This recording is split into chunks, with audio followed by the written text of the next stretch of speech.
Minha família não apareceu na minha formatura. 10 cadeiras vazias na primeira fila, todas com o sobrenome Ribeiro estampado nos cartões de reserva. Enquanto outras famílias explodiam em gritos de orgulho, eu atravessei aquele palco sozinha, segurando meu diploma de arquitetura como se fosse a única testemunha do que eu tinha conquistado. Mas 8 meses depois, quando a notícia da minha cobertura de 5 milhões de reais estampou as páginas de economia do jornal, meu telefone finalmente tocou. A mensagem era direta. Almoço em família, domingo, meio-dia. Assunto importante. Eu fui. Mas não da maneira que eles esperavam. Mas antes de continuarmos, confira se você já está inscrito no canal e escreva nos comentários de onde você está assistindo este vídeo. Meu nome é Patrícia Ribeiro, e por 31 anos aprendi a ocupar o menor espaço possível dentro da minha própria família. Não porque alguém dissesse isso com todas as letras, mas porque as regras já estavam gravadas nas paredes da nossa casa em Perdizes, muito antes de eu entender como famílias deveriam funcionar. Minha irmã mais velha, Camila, sempre foi a brilhante, aquela que nunca precisava pedir nada 2 vezes. Todo mundo a ouvia, todo mundo a aplaudia, todo mundo guardava os melhores pedaços do bolo para ela. Meu irmão mais novo, Bruno, era o protegido, aquele que todos defendiam até das consequências que ele mesmo criava. E eu me tornei a ponte invisível entre os dois, a mão que segurava as pontas soltas, a pessoa que aparecia quando alguém precisava de algo e desaparecia quando a gratidão deveria chegar. O padrão começou cedo. Lembro de Camila esquecendo o trabalho de ciências em casa na manhã da apresentação. Ela chorou na porta de casa e minha mãe entrou em pânico, como se o mundo estivesse desabando. Sem pensar muito, ofereci o meu, aquele que eu tinha passado 2 semanas construindo com papelão, cola e pesquisa na biblioteca municipal. Camila tirou nota 9. Ninguém perguntou por que eu não entreguei nada. Minha mãe apenas disse, com um sorriso distraído, que eu sempre dava um jeito, como se aquilo fosse um elogio e não uma sentença de invisibilidade. Anos mais tarde, quando consegui meu primeiro emprego como estagiária num escritório de arquitetura na Faria Lima, guardei cada centavo que sobrava do meu salário mínimo. Juntei durante 6 meses para comprar um kit de instrumentos de desenho técnico, aqueles com escalímetro, compasso de precisão e lapiseiras importadas. Era meu primeiro investimento real no sonho que eu ainda tinha vergonha de pronunciar em voz alta.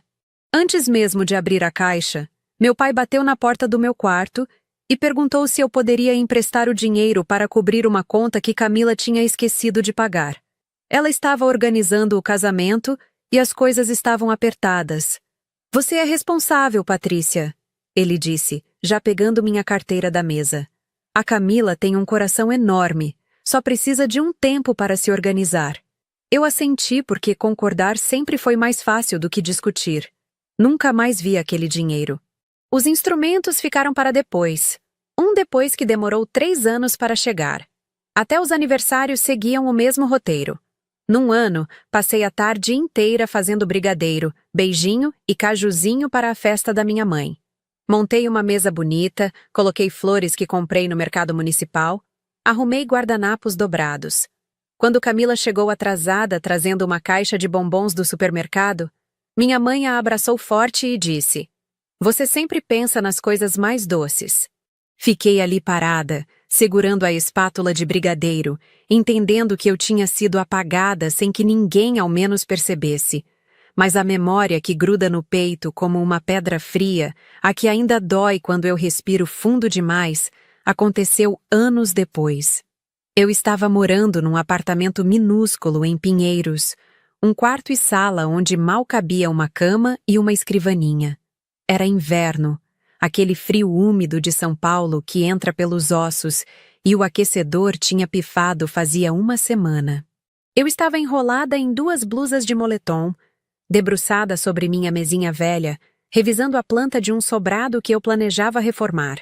Contas espalhadas pela mesa, lembretes de aluguel piscando no celular. Liguei para o meu pai. Não para pedir dinheiro, apenas um conselho. Apenas para ouvir a voz dele me dizendo que eu estava no caminho certo. Ele atendeu, mas não com carinho.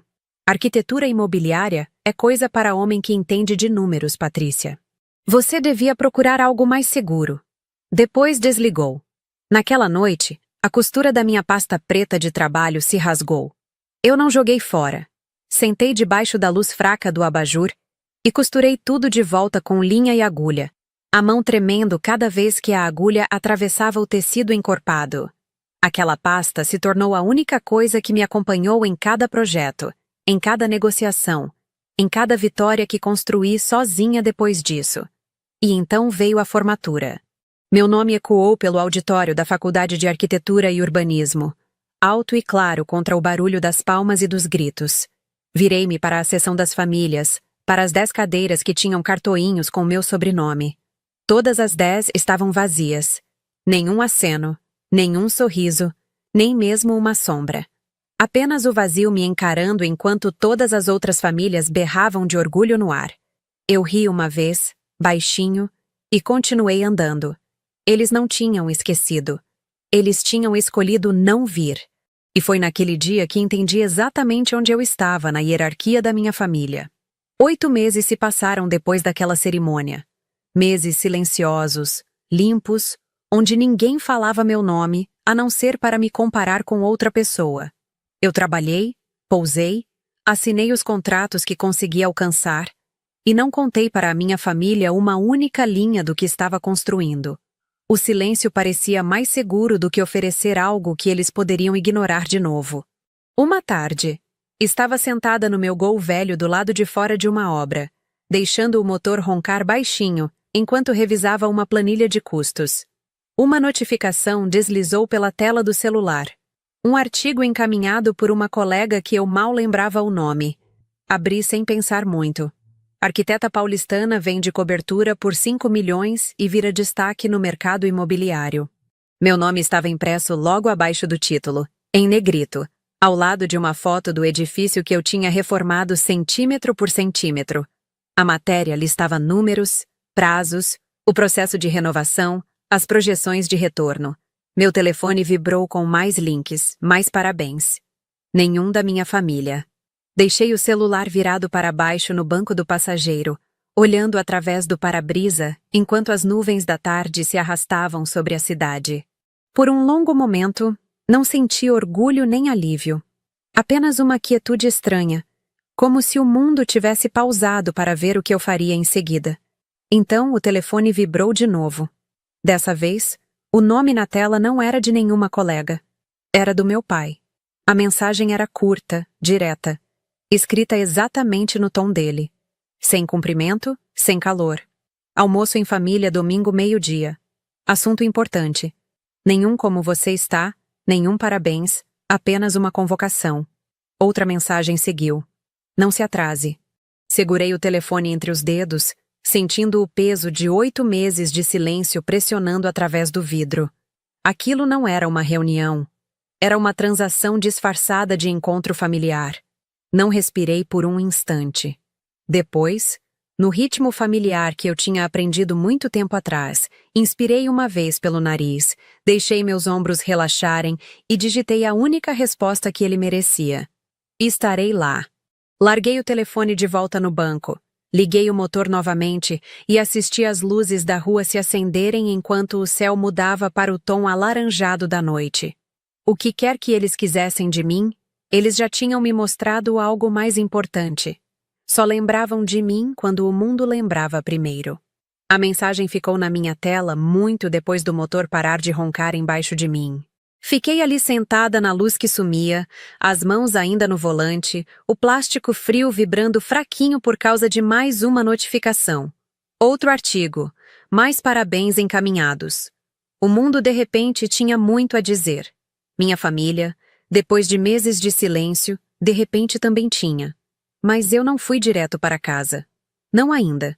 Em vez disso, entrei no estacionamento pequeno atrás do meu escritório. Um lugar que ninguém da minha família jamais tinha se dado ao trabalho de visitar. O céu estava afundando naquele cinza azulado que sempre fazia São Paulo parecer mais silenciosa do que realmente era. Tranquei o carro, subi as escadas e deixei a porta pesada se fechar atrás de mim. Dentro, o zumbido familiar das lâmpadas fluorescentes se instalou nos meus ossos. Coloquei minha pasta preta sobre a mesa, a mesma que eu tinha costurado à mão anos antes. A costura ainda estava lá, torta num canto, lembrança de uma noite que passei sentada sozinha, dizendo a mim mesma que um dia eu teria algo que valesse a pena colocar dentro dela. Abri devagar. Papel roçou contra papel. Contratos, avaliações, planilhas, relatórios de progresso. Minha vida inteira organizada em assinaturas e datas. Nenhuma folha devia nada à minha família. Não senti raiva. Também não senti triunfo. Senti precisão. Liguei o notebook e a sala se encheu do ronco suave da ventoinha. Meus dedos se moveram automaticamente, checando o livro-razão do projeto, revisando pagamentos, destacando os itens que fechariam nas próximas 6 semanas. Os números me acalmavam de um jeito que as pessoas nunca conseguiram. E-mail, planilha, assinado, arquivado, deletado. Cada ação pousava como uma batida de coração silenciosa. Às 19h42, levantei e atravessei a sala até a janela comprida que dava para a cidade. O prédio do outro lado da rua já tinha acendido suas luzes internas, fazendo o vidro brilhar numa grade suave de âmbar. Meu reflexo pairava ali. Blazer amarrotado do trabalho, cabelo preso, o cansaço afiando minha linha da mandíbula. Era um rosto que tinha conquistado cada centímetro daquela cobertura de 5 milhões que a matéria mencionava. Assisti meu reflexo respirar. Fazia tempo que eu não fazia isso. Meu telefone vibrou na mesa. Outra mensagem, dessa vez não do meu pai. Alguém de uma construtora no centro querendo me parabenizar pela cobertura. Deixei vibrar. 10 segundos depois, outra mensagem. Um repórter pedindo uma declaração. Depois outra. Meu telefone virou um bicho nervoso chacoalhando sobre a madeira. Virei ele de cabeça para baixo e desliguei o som. O silêncio voltou. Era isso que importava, não o barulho deles. Meu plano já estava em movimento. Sentei de novo e puxei o arquivo de aquisição que tinha finalizado naquela manhã. Aquele da galeria comercial que tinha levado 4 meses de negociações, dezenas de visitas ao local e telefonemas tarde da noite demais com fiscais da prefeitura. Era sem sombra de dúvida a compra mais importante que eu já tinha feito. Também não me passou despercebido que a galeria era uma peça-chave de quase todos os grandes planos de desenvolvimento do distrito. Eu não sabia oficialmente que meu pai e o sócio dele, Marcelo, queriam aquele terreno.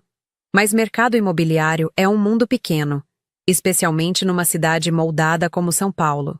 Você ouve coisas quando trabalha quieta, quando não fica se gabando, quando mantém a cabeça baixa e escuta. Passei os dedos pela borda da página final assinada, traçando a tinta que eu tinha pressionado ali apenas horas antes. Eles me queriam no almoço. Queriam alguma coisa de mim, algo grande. Eu não precisava de confronto. Precisava de clareza. Reli cada cláusula, cada nota de rodapé, cada condição de fechamento. Então deslizei o pacote inteiro para dentro da pasta preta, pressionando tudo com a palma da mão. A ação pareceu selar uma porta.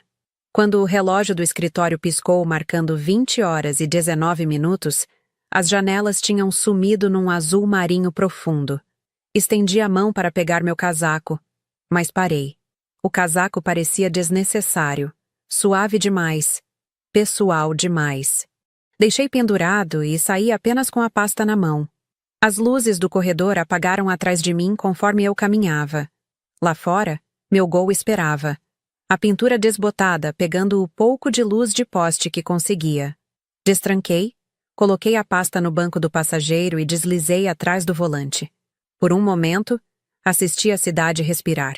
Trânsito aliviando, luzes piscando, vento mexendo nas últimas folhas do começo do outono. Tudo que eu tinha construído vinha desse silêncio. Quando entrei na Marginal Pinheiros, a cidade se espalhou à minha frente como um mapa que eu já tinha memorizado. Passei pelos prédios que reformei, pelos cantos onde já fiquei esperando o ônibus porque minha família nunca se ofereceu para me buscar, pela ponte onde caminhei para casa mais vezes do que gostaria de lembrar. Cada marco parecia uma marcação de pontos. Aqui foi onde eles não estavam. E aqui foi onde aprendi a viver sem eles. A pasta descansava quieta ao meu lado. Passei os dedos pela costura. Não ensaiei o que diria no almoço. Palavras nunca funcionaram com eles. Eles falavam por cima de desculpas. Falavam atravessando explicações. Falavam através de cada limite que tentei desenhar. Então parei de tentar. Dessa vez, não levaria raiva. Não levaria explicações. Levaria prova. Quando cheguei na curva em direção ao bairro dos meus pais, desacelerei o carro. As casas alinhavam a rua como testemunhas bem comportadas, quietas, aparadas, idênticas. Luzes de varanda acenderam conforme o sol desapareceu atrás do morro. Entrei na garagem deles às 11h59. Meu pai apreciaria a pontualidade. A casa brilhava naquele dourado pesado e familiar. Pela janela da sala de jantar, vi silhuetas se movendo. Camila inclinada para a frente. Bruno gesticulando. Meu pai andando de um lado para o outro. Nenhum deles sabia o que estava sentado no banco do passageiro do meu carro.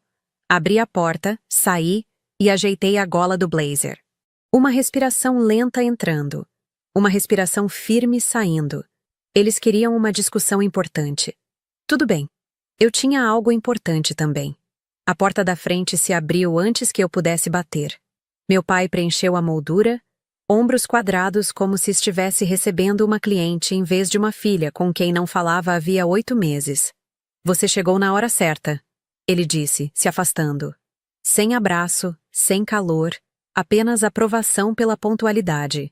A sala de jantar já estava cheia. Camila sentada ereta, mexendo no vinho, Bruno recostado na cadeira, dedos batucando na mesa.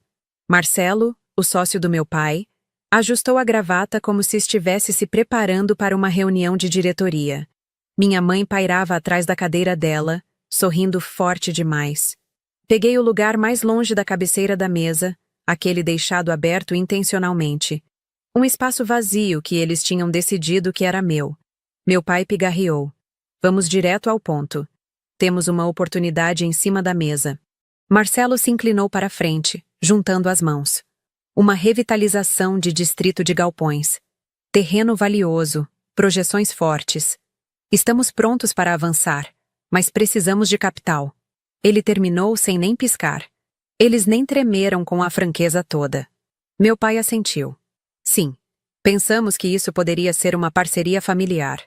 Você entra com o financiamento, nós guiamos o projeto. Todo mundo ganha. Camila ergueu a taça. É generoso, honestamente, considerando o quão nova você ainda é nisso tudo. Bruno bufou. Você ia poder aprender com experiência de verdade. Minha mãe colocou a mão no meu braço. Querida, essa é uma chance de fazer parte de algo maior que você mesma. Deixei as palavras dele se espalharem pela sala, uma sobre a outra, se sobrepondo como estática. Nenhum pedido de desculpas. Nenhum reconhecimento, apenas o plano deles flutuando pelo ar como o cheiro do assado esfriando na mesa. Estendi a mão para minha pasta preta e a coloquei sobre a toalha. O som, suave e controlado, cortou a conversa como uma moeda caindo no chão. A sala congelou. Eu vim para uma discussão importante. Falei baixo. Só que não a de vocês. Meu pai franziu a testa. Patrícia, não temos tempo para... Abri a pasta e soltei os fechos. Uma pilha de documentos grampeados e organizados deslizou para a luz das velas. Marcelo se inclinou para a frente, a testa enrugando. Isso é a galeria comercial? Respondi. A mesma que toda construtora da região está cercando faz meses. Meu pai inspirou fundo. Você está exagerando. Aquele imóvel nem está disponível. Olhei para ele. Estava há 4 meses. Coloquei os documentos de aquisição assinados sobre a mesa. Os nomes deles refletiam levemente nas páginas brilhantes. Camila parou de respirar. A cadeira de Bruno rangeu embaixo dele. A mandíbula do meu pai travou com tanta força que o músculo pulou. Marcelo estendeu a mão para as páginas com dedos trêmulos. Você comprou, ele sussurrou. A galeria inteira. Assenti uma vez. O que significa que o projeto de revitalização de vocês não tem imóvel âncora? E sem âncora, não tem financiamento, não tem aprovação, não tem investidores. Meu pai finalmente encontrou a voz. Por que você faria isso? Você sabia que estávamos atrás daquilo? Não, corrigi. Eu sabia que a cidade estava atrás. E diferente de vocês, eu não fico esperando as oportunidades virem até mim.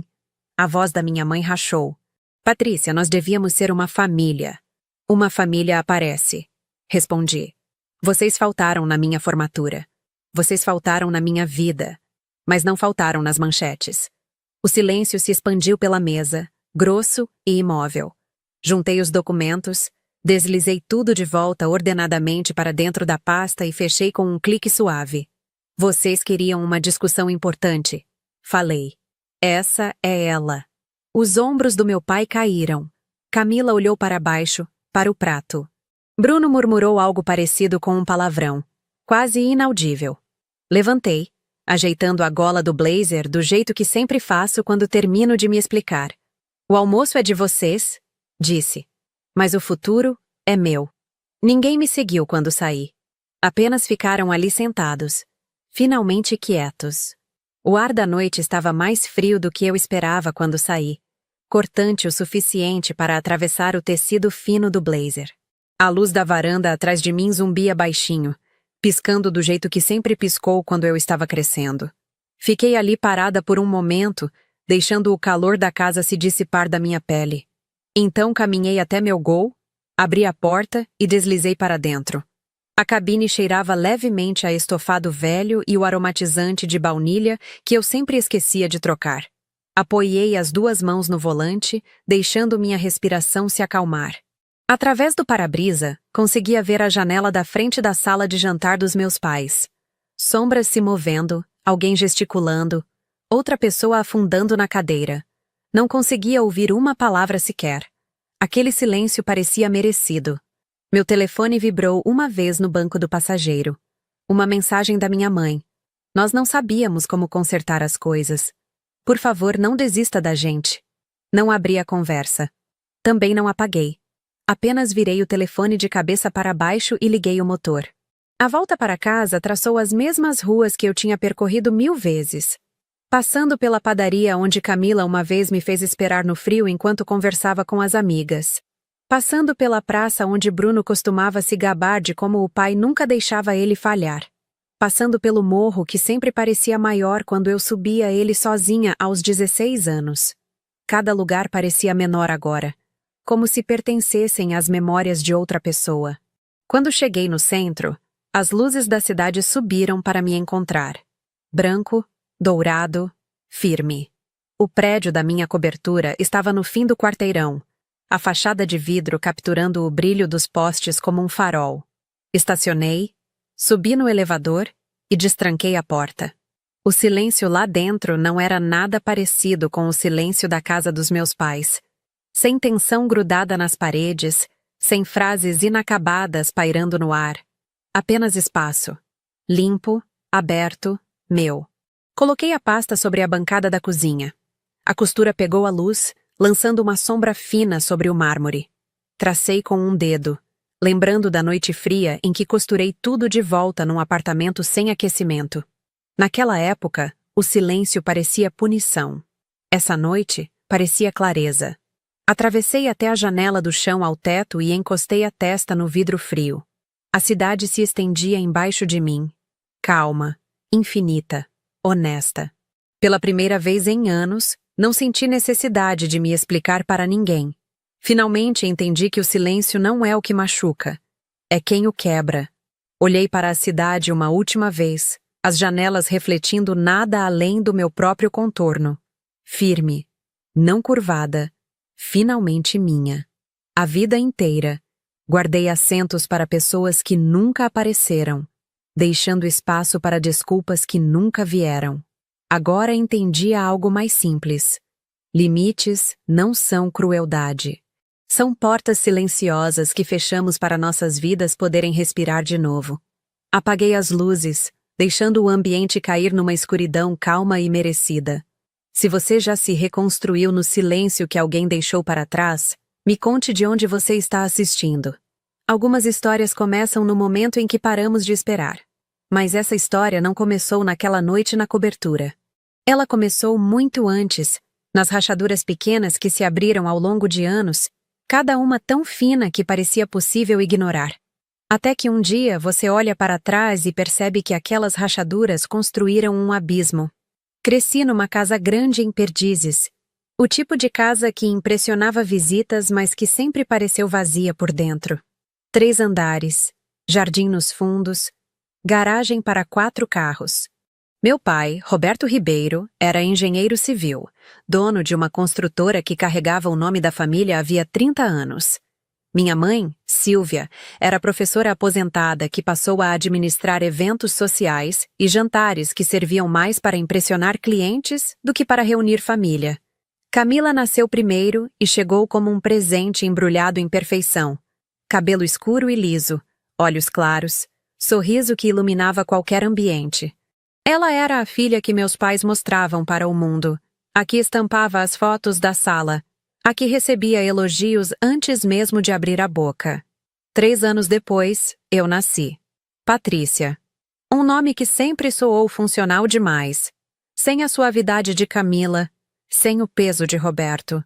Quando Bruno chegou, 6 anos depois de mim, o equilíbrio da casa mudou de novo. Ele era o menino, o herdeiro, aquele que um dia assumiria a construtora do pai. A dinâmica ficou clara cedo. Camila brilhava. Bruno era protegido. E eu aprendi a ser útil. Lembro de estar com 8 anos, sentada na escada, assistindo minha mãe arrumar o cabelo de Camila antes de uma festa de aniversário de uma coleguinha.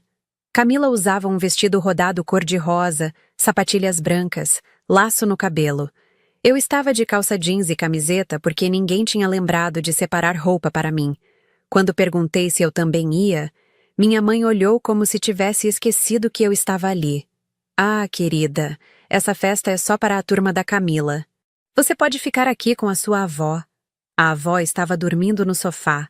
Fiquei sozinha assistindo desenho na televisão, comendo o resto do bolo que sobrou do café da manhã. Aprendi naquele dia que algumas pessoas nascem para serem vistas e outras nascem para assistir. Na escola, eu era a aluna média.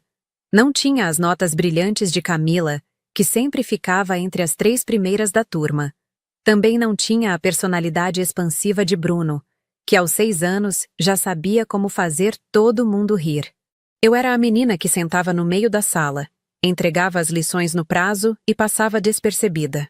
Não me incomodava tanto. Ou pelo menos eu tinha aprendido a fingir que não incomodava. O primeiro sinal real de que algo estava errado veio quando eu tinha 12 anos. Era véspera de Natal, e a casa inteira cheirava a peru assando e rabanada fritando. Minha mãe tinha passado dias decorando a sala, pendurando guirlandas, arrumando a árvore. Cada um de nós tinha que escolher um presente para colocar debaixo da árvore, algo feito à mão, uma tradição que minha avó tinha começado anos antes. Passei semanas fazendo um álbum de fotos para a família. Recortei, colei, escrevi legendas à mão, escolhi as melhores fotos de cada um. Embrulhei com papel que comprei com meu dinheiro da mesada. Na noite de Natal, todo mundo abriu os presentes.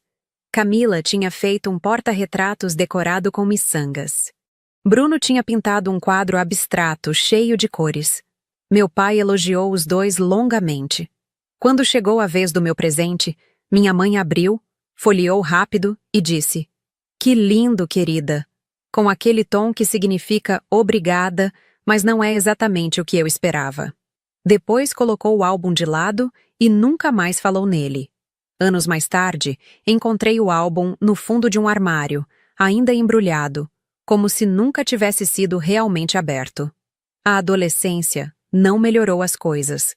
Camila começou a namorar aos 15, sempre trazendo meninos bonitos e educados para jantar. Meu pai aprovava, minha mãe suspirava apaixonada. Quando eu comecei a namorar aos 17, trouxe o Tiago para conhecer a família. Ele era quieto, estudioso, queria ser veterinário. Durante o jantar, meu pai mal olhou para ele. Minha mãe fez perguntas educadas, mas distraídas. Camila fez uma piada sobre ele ser tímido demais e todo mundo riu. Tiago nunca mais quis voltar. Terminamos 3 meses depois, não porque não gostássemos um do outro, mas porque ele disse que se sentia invisível perto da minha família. Eu não consegui discordar. Não contei para ninguém quando terminamos. Ninguém perguntou. Foi no ensino médio que descobri a arquitetura. Tínhamos uma aula de artes onde a professora pediu para desenharmos a casa dos nossos sonhos. Enquanto todo mundo rabiscava mansões com piscinas e quartos gigantes, eu desenhei uma casa pequena, com grandes janelas, luz entrando por todos os cantos, um espaço onde cada cômodo tinha propósito.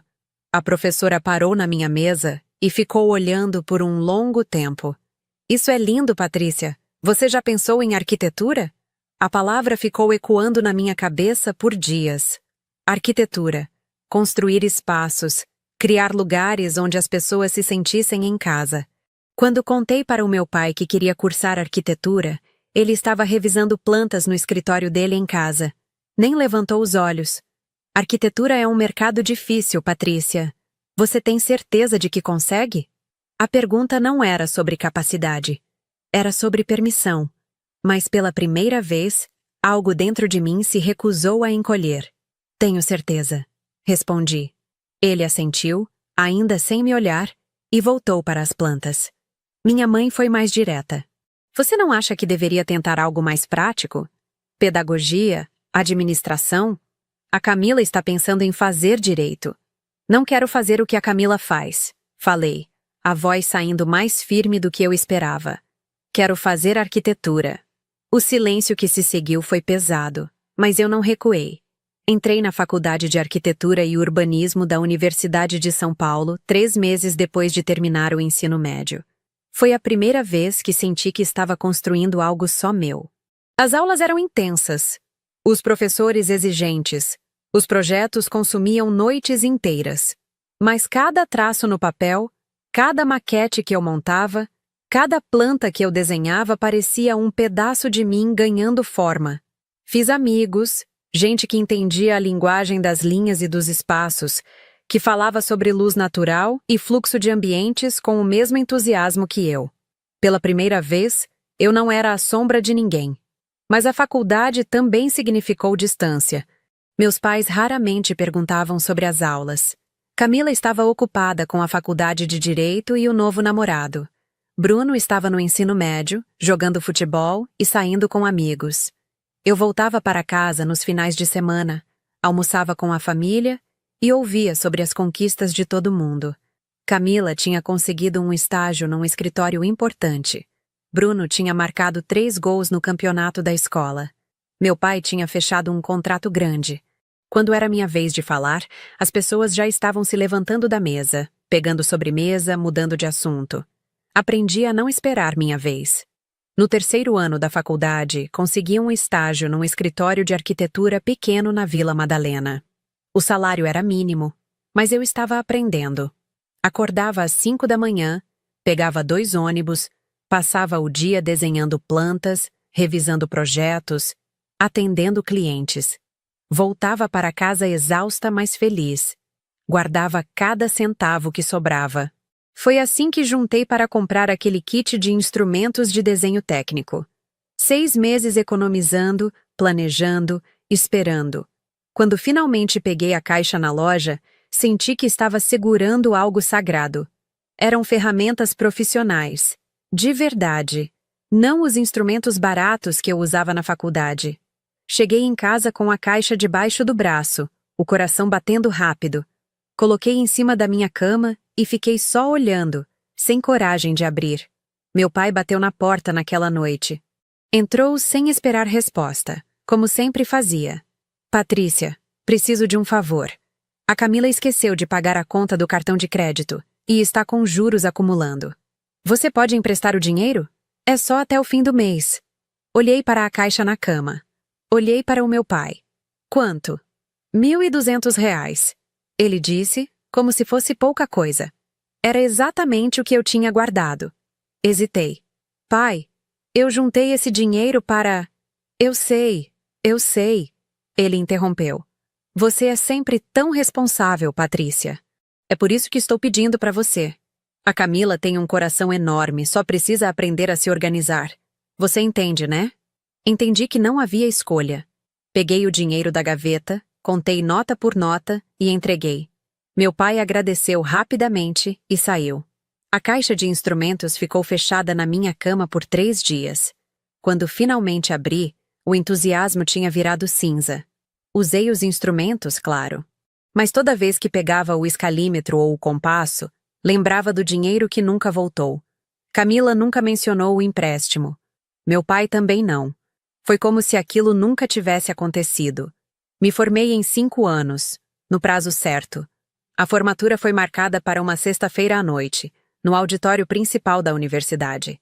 Enviei o convite para a família com 2 meses de antecedência. Imprimi os convites individuais, coloquei em envelopes, entreguei em mãos. 10 convites. 2 para meus pais, 1 para Camila e o namorado dela, 1 para Bruno e a namorada, 1 para minha avó, 1 para meu tio e minha tia, 1 para meus primos. Todos confirmaram presença. Minha mãe até comentou que ia usar o vestido azul que ela guardava para ocasiões especiais. Comprei um vestido preto simples para usar por baixo da beca. Arrumei o cabelo num salão pequeno perto da faculdade. Cheguei cedo no auditório, o coração acelerado, as mãos suando. A cerimônia começou pontualmente às 19 horas. As luzes se apagaram, a música tocou, começamos a entrar em fila. Meu nome estava no meio da lista, entre outros 50 formandos. Quando chegou minha vez, ouvi meu nome ecoar pelos alto-falantes. Patrícia Ribeiro. Subi no palco, peguei o diploma, virei para a plateia procurando aquelas 10 cadeiras na frente, as que tinham cartõezinhos reservados com nosso sobrenome. Todas vazias. 10 cadeiras, 10 ausências. Ao redor, outras famílias gritavam, choravam, acenavam. Eu fiquei ali parada, segurando meu diploma, sentindo o peso do silêncio. Sorri. Não sei por quê. Talvez porque era isso ou chorar. E eu não ia dar a eles a satisfação de me ver desmoronar. Desci do palco e voltei para o meu lugar. Ninguém percebeu. Depois da cerimônia, liguei para minha mãe. Ela atendeu no 3º toque. Oi, querida. Desculpa. A gente não conseguiu ir. O Bruno teve um jogo importante e todo mundo foi assistir. Ele jogou muito bem. Fez 2 gols. Você entende, né? Era uma final. A ligação durou 43 segundos. Nem parabéns, ela disse. Fiquei parada no estacionamento da faculdade, ainda de beca, assistindo outras famílias tirando fotos, abraçando, comemorando. Uma colega de turma passou por mim e perguntou se eu queria ir com eles para um bar comemorar. Fui. Bebi 3 cervejas, comi batata frita, ri de piadas que não achei engraçadas. Voltei para casa de Uber às 2 da manhã. A casa estava escura. Subi para o meu quarto, tranquei a porta e tirei a beca devagar. Guardei o diploma dentro da gaveta, embaixo de cadernos velhos. Não chorei naquela noite. Chorei 3 dias depois, sozinha no chuveiro, com a água quente escondendo as lágrimas. Depois daquilo algo mudou. Não foi raiva, foi clareza. Parei de esperar que minha família me visse. Parei de compartilhar minhas conquistas. Parei de ligar para contar sobre os projetos que conseguia, os clientes que fechava, os planos que desenhava. Virei profissional, invisível, funcional. Arrumei um apartamento pequeno em Pinheiros, um quarto e sala que mal tinha espaço para uma cama e uma escrivaninha, mas era meu. Trabalhei em 3 escritórios diferentes nos primeiros 2 anos, aprendendo tudo o que podia, guardando cada contato, cada lição. Acordava às 5, voltava à meia-noite, dormia 5 horas e recomeçava. Minha primeira grande oportunidade veio de um jeito inesperado. Eu estava trabalhando num escritório médio na Zona Oeste, quando um cliente pediu um projeto de reforma para um sobrado antigo em Pinheiros. O sobrado estava abandonado havia anos. Era de uma herança complicada, cheio de problemas estruturais. Ninguém no escritório quis pegar. O sócio principal me ofereceu: se você conseguir fazer esse projeto dar certo, você ganha 10% da comissão. Era um desafio gigante. Estrutura comprometida, fiação antiga, encanamento todo errado infiltrações por todos os lados. Passei 3 meses só estudando o imóvel, conversando com engenheiros, visitando fornecedores, redesenhando plantas. Quando finalmente apresentei o projeto, o cliente aprovou na hora. A reforma levou 8 meses. Acompanhei cada etapa, cada detalhe. Ficava no canteiro de obras até tarde, checando se tudo estava sendo feito conforme o projeto. Discuti com empreiteiros, negociei preços, resolvi problemas que apareciam toda semana. Quando terminamos, o sobrado tinha virado uma casa linda, moderna, mantendo os detalhes originais que faziam sentido e modernizando o que precisava. O cliente ficou tão satisfeito que me indicou para outros 3 projetos. Minha comissão daquele primeiro trabalho foi suficiente para eu alugar um escritório pequeno, só meu. Uma sala com uma mesa, um computador, uma impressora. Mas era meu. Coloquei uma placa discreta na porta. Patrícia Ribeiro, arquiteta. Toda vez que via meu nome ali, sentia uma quitação estranha, como se estivesse provando algo para mim mesma. Os projetos começaram a chegar, devagar, mas constante. Reformas residenciais, pequenos comércios, consultoria para construtoras. Nada muito grande, mas cada trabalho me ensinava algo novo. Aprendi a negociar, a ler clientes, a entender o que eles realmente queriam mesmo quando não sabiam explicar. Aprendi que arquitetura não era só desenhar plantas bonitas. Era entender pessoas, espaços, dinheiro, tempo. Era resolver problemas. E eu era boa nisso. 3 anos depois de me formar, comprei meu primeiro imóvel. Um apartamento pequeno de 2 quartos em Pinheiros, precisando de reforma completa. Peguei um financiamento apertado, reformei eu mesma, cada detalhe pensado. 6 meses depois, vendi por 50% a mais do que paguei. Foi aí que entendi. Não era só sobre fazer projetos para clientes. Era sobre entender o mercado, comprar certo, reformar esperto, vender com lucro. Peguei o dinheiro da venda e comprei outro imóvel. Depois outro. E outro. Sempre seguindo o mesmo padrão.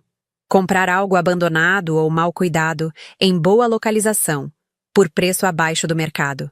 Reformar mantendo o orçamento apertado, mas qualidade alta. Vender rápido, com margem boa. Reinvestir tudo. Em 5 anos, tinha comprado e vendido 12 imóveis. Cada um ensinava uma lição. Cada um me deixava mais perto de algo maior. Minha família não sabia de nada disso. Quando nos encontrávamos em almoços de domingo, eles falavam sobre a carreira da Camila, agora advogada num escritório grande. Sobre os planos do Bruno de entrar na construtora do pai. Sobre os projetos que meu pai estava tocando. Quando alguém me perguntava sobre trabalho, eu respondia que estava bem. Projetos pequenos? Nada demais. Eles aceitavam a resposta e mudavam de assunto. Não era por modéstia, era por proteção. Cada conquista que eu compartilhava virava combustível para comparação ou desmerecimento. Então parei de compartilhar. O projeto da cobertura começou de um jeito quase acidental. Eu estava procurando o próximo imóvel para reformar quando um corretor me ligou falando sobre um prédio antigo perto da Avenida Paulista. 4 andares, 8 apartamentos, abandonado havia 7 anos. Estrutura boa, mas precisava de reforma completa. O dono queria vender rápido. O preço estava abaixo do mercado. Fui visitar num sábado chuvoso de julho. O prédio estava cinza, vidros quebrados, pichação nas paredes. Mas quando subi no último andar e vi a vista, algo clicou. Dava para ver a Paulista inteira, o Parque Trianon, os prédios brilhando ao longe. Aquele último andar poderia virar uma cobertura incrível. Duplex, terraço, vista privilegiada. Fiz as contas. Se eu reformasse o prédio inteiro, vendesse os apartamentos menores e guardasse a cobertura como projeto premium, poderia ser o maior negócio que eu já tinha fechado. Era arriscado. Precisaria de um empréstimo grande, meses de obra, equipe maior do que eu estava acostumada. Mas os números faziam sentido. Apresentei o projeto para 3 bancos. 2 recusaram. O terceiro aprovou com juros altos. Mas aprovou. Assinei o contrato de compra numa quinta-feira, às 15 horas, na mesa de um cartório em Pinheiros. Quando saí dali com as chaves na mão, tive que sentar num banco da calçada porque minhas pernas estavam tremendo. A reforma levou 18 meses. Foram os meses mais difíceis da minha vida. Problemas apareciam toda semana. Fornecedor que atrasava, empreiteiro que sumia, material que vinha errado. Dormi no canteiro de obras mais vezes do que gostaria de admitir. Tinha dias que eu acordava às 5 da manhã e só parava à meia-noite. Emagreci 7 quilos. Desenvolvi uma mancha de estresse na pele que demorou meses para sumir. Mas cada problema eu resolvia. Cada obstáculo eu contornava. E lentamente, o prédio foi ganhando forma. Pinturas novas, janelas trocadas, encanamento renovado. Os apartamentos menores começaram a vender antes mesmo de ficarem prontos. 3 vendas no primeiro mês que abri para visitação, mais 4 nos 2 meses seguintes. A cobertura eu guardei para o final. Duplex de 220 metros quadrados, terraço de 80 metros, 3 suítes, sala com pé direito duplo, cozinha integrada, vista panorâmica. Cada detalhe pensado. Iluminação natural em todos os cômodos, materiais de primeira linha, acabamento impecável. Quando terminei, fiquei 1 hora inteira só andando pelos ambientes, tocando as paredes, olhando pela janela. Aquilo era meu. Eu tinha construído aquilo sozinha. Coloquei a cobertura à venda por R$5.200.000. Era um valor alto, mas justo. A localização era premium, o acabamento impecável, a vista incomparável. O corretor disse que poderia demorar meses para vender. Vendeu em 3 semanas. Um casal de empresários, dinheiro à vista, sem pechincha. Quando o contrato foi assinado e o dinheiro caiu na conta, tive que sentar de novo. R$5.200.000. Menos os custos da reforma, menos o empréstimo, menos impostos, ainda sobrava um lucro que mudava tudo. Pela primeira vez na vida, tinha dinheiro de verdade. Não era só conforto, era liberdade, era poder. Era a prova física de que eu tinha conseguido, sozinha, sem ajuda de ninguém. A notícia da venda vazou rápido. Mercado imobiliário é pequeno. Todo mundo conhece todo mundo. Uma jornalista de economia me ligou pedindo entrevista. Aceitei. A matéria saiu na seção de negócios do jornal, com foto do prédio e uma menção ao valor da venda. A arquiteta paulistana de 31 anos vende cobertura por 5 milhões e se destaca no mercado imobiliário de alto padrão. Meu telefone não parou de tocar. Colegas, clientes antigos, gente que eu nem lembrava de onde conhecia. Todo mundo querendo parabenizar, perguntar como eu tinha conseguido, se eu estava aceitando novos projetos. Foi gratificante e estranho ao mesmo tempo. Passa tanto tempo sendo invisível que quando a luz finalmente acende, você não sabe bem como reagir. Mas houve um silêncio específico que doeu mais do que eu esperava. Minha família não ligou. Não mandou mensagem. Nada. A notícia tinha saído num jornal que meu pai lia todo dia. Impossível que ele não tivesse visto. Mas nenhum parabéns chegou. Fiquei 3 dias esperando. No 4º dia, parei de esperar. Era a confirmação final do que eu já sabia. Eles só me viam quando o mundo me via primeiro. E mesmo assim, ainda demoraram. A mensagem do meu pai chegou na segunda-feira seguinte, 8 dias depois da matéria. Curta, direta, sem rodeios. Almoço em família, domingo, meio-dia. Assunto importante. Não se atrase. Li a mensagem 5 vezes. Senti raiva, depois tristeza, depois uma calma estranha. Claro, agora eles queriam falar. Agora que tinha dinheiro visível, agora que meu nome estava no jornal, agora eu merecia atenção. Pensei em não ir. Pensei em responder dizendo que estava ocupada, que tinha compromissos, que não podia. Mas outra parte de mim, a parte que tinha costurado aquela pasta preta sozinha num inverno sem aquecimento, queria ir. Queria olhar nos olhos deles e mostrar exatamente quem eu tinha me tornado. Não para me vingar, mas para me libertar. Respondi que estaria lá. E então passei os dias seguintes me preparando. Não emocionalmente, isso era impossível, mas praticamente. Revisitei todos os projetos ativos, Organizei documentos, confirmei contratos.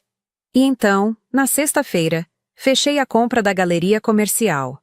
Aquela que meu pai e Marcelo estavam de olho havia meses. Eu não tinha certeza absoluta de que eles queriam aquele terreno. Mas no mercado imobiliário você aprende a ler sinais. Conversas interrompidas quando você entra na sala. Olhares trocados. Perguntas indiretas sobre seus planos. Meu pai tinha me perguntado 3 meses antes, num almoço casual, se eu conhecia o dono da galeria. Na época não dei importância. Mas depois comecei a juntar as peças. A galeria era o imóvel-chave para qualquer projeto grande naquela região. Sem ela, qualquer plano de revitalização ficava incompleto. Quando soube que o dono estava finalmente disposto a vender, não hesitei. Fiz uma oferta boa, acima do mercado, pagamento rápido. Fechei o negócio em 1 semana. Assinei os papéis numa sexta-feira ensolarada, sozinha num cartório silencioso. Quando saí com o contrato na pasta preta, soube que estava pronta. Domingo chegou com um céu limpo e frio. Vesti meu blazer preto, prendi o cabelo, peguei a pasta, dirigi devagar até Perdizes, ouvindo o rádio baixinho, respirando fundo a cada sinal vermelho. Cheguei pontualmente ao meio-dia. Bati na porta. Meu pai abriu. E o resto você já sabe. Sentei naquela mesa, ouvi o pedido deles, abri minha pasta e mostrei os documentos da galeria. Vi a cor sumir do rosto do meu pai. Vi Marcelo tremer. Vi Camila e Bruno ficarem mudos. E então levantei, ajeitei meu blazer e saí. Não porque queria machucá-los, mas porque finalmente entendi que eu não precisava mais da aprovação deles. Dirigi de volta para minha casa, para o silêncio que não doía mais. E pela primeira vez em 31 anos, senti que eu era suficiente. Não pela cobertura, não pelo dinheiro, mas porque finalmente parei de esperar que alguém me desse permissão para existir. O futuro era meu, e eu ia construí-lo tijolo por tijolo, sozinha, do jeito que sempre fiz.